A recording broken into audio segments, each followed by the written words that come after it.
Pombal, Alto Sertão da Paraíba, ano de 1920.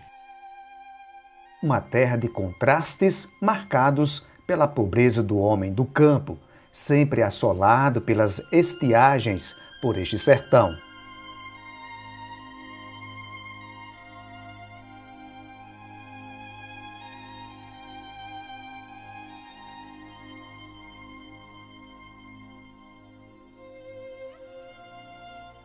É nessa terra e nesse contexto que nasceu em 26 de julho de 1920 Celso Monteiro Furtado, do casal Maurício de Medeiros Furtado e Maria Alice Monteiro Furtado.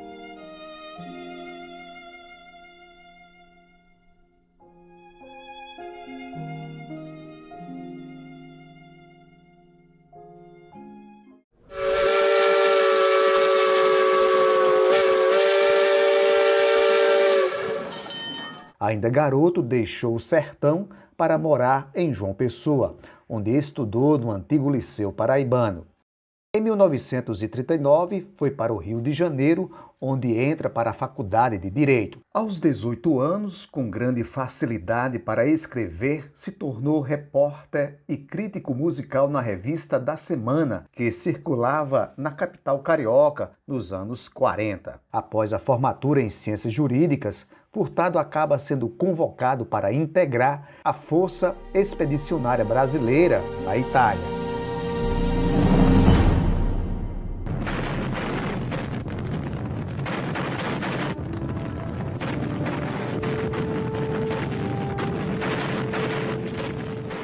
O homem, sendo capaz de tudo, ele pode ser capaz de se autodestruir. Eu digo ele já demonstrou que era capaz disso. Esteve perto de se autodestruir com as armas atômicas que acumulou. Mas acordou para isso.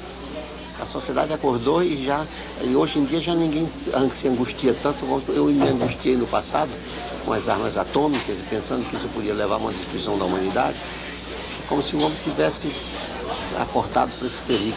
Portanto, ele vai continuar nos surpreender.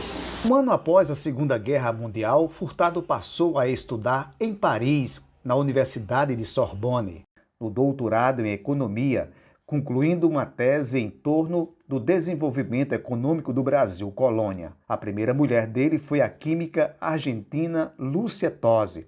Do casal nasceram Mário e André Tozzi Furtado. No final dos anos 40, no pós-guerra, é criado em Santiago do Chile a CEPAL, a Comissão Econômica para a América Latina e o Caribe.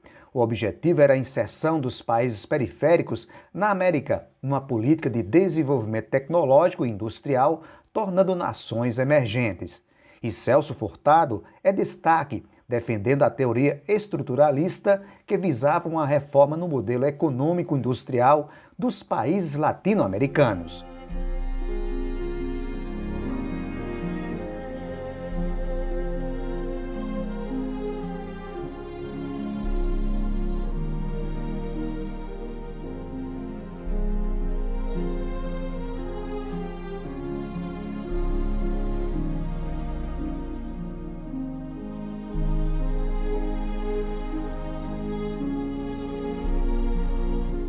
A América Latina, na verdade, é condicionada a sua formação histórica pela distribuição de poder. E esse poder nunca foi desconcentrado, pois sempre se partir disso. O poder esteve sempre na mão de minorias. Portanto, era quase uma espécie de domínio da oligarquia.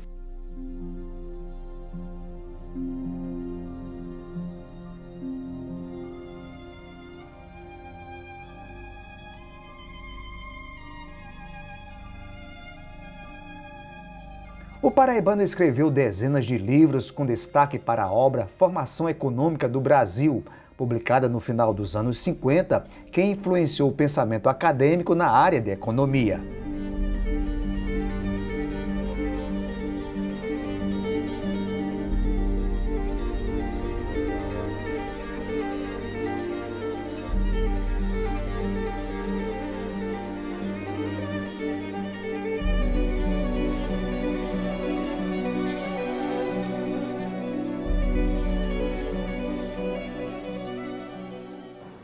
O economista não pode ser apenas alguém que vende serviços. Ele tem que ser alguém que transmite uma mensagem e que funda baseada em valores, em uma visão do social, uma visão do país. No Brasil, a vida pública do economista começou em 1958 no BNDES, do governo do então presidente Juscelino Kubitschek. A partir daqui, vai se empenhar na visão de transformar o Nordeste numa região industrializada, minimizando a situação de pobreza nesse lado do Brasil. Eu aceito se o banco quiser criar uma área especializada, um diretor para preocupar-se dos problemas do Nordeste.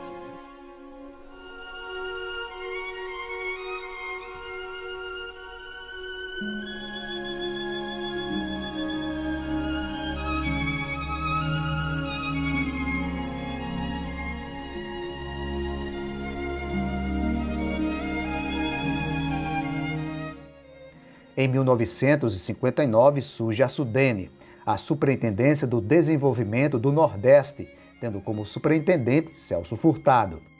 O objetivo era encontrar soluções que diminuíssem as desigualdades sociais e econômicas entre as regiões brasileiras.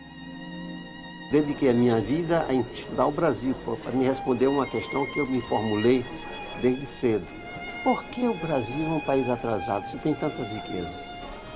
Por que o Brasil, que tem os recursos potenciais que possui, não dá de comer a sua população adequadamente? Por que o Brasil é tão atrasado dentro da própria América Latina?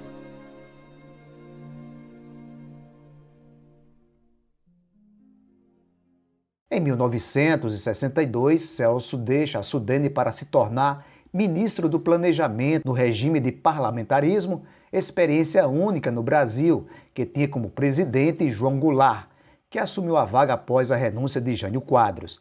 Na nova pasta, Furtado trabalha na elaboração do Plano Trienal, que visava o crescimento econômico e a redução da inflação, trabalho que se veria as chamadas reformas de base, proposta por Goulart.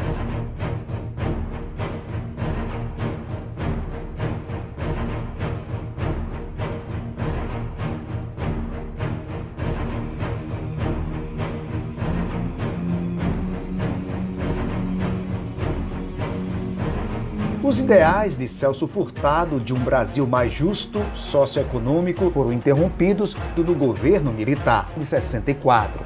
O mestre da economia teve os direitos políticos cassados no ato institucional de número 1, passando a viver no exílio por 10 anos, quando conheceu a segunda esposa, a jornalista Rosa Freire de Aguiar.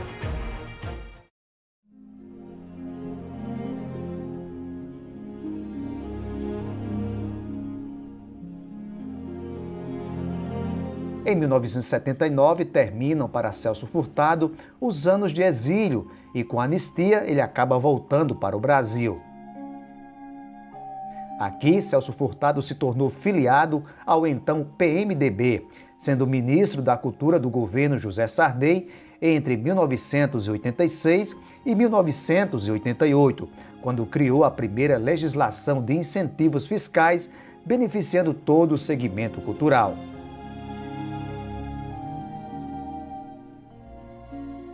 Já em 1997, passou a integrar a Academia Brasileira de Letras. Como professor acadêmico, o economista foi destaque em Cambridge, na Inglaterra, Sorbonne, na França e nas universidades de Yale e Columbia, nos Estados Unidos.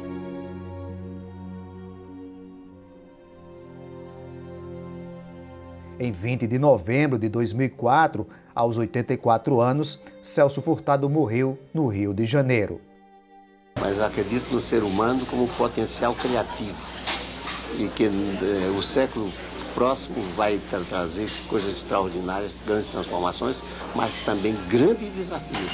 E esses desafios é que cabe a nós, a geração nova particularmente, enfrentar. Agora, quando eu digo que sou optimista, porque eu sei que quando eu falo com os jovens, eu quero transmitir uma missão de optimismo, de fé, crença no homem, de acreditar no homem como um gênio criador de valores.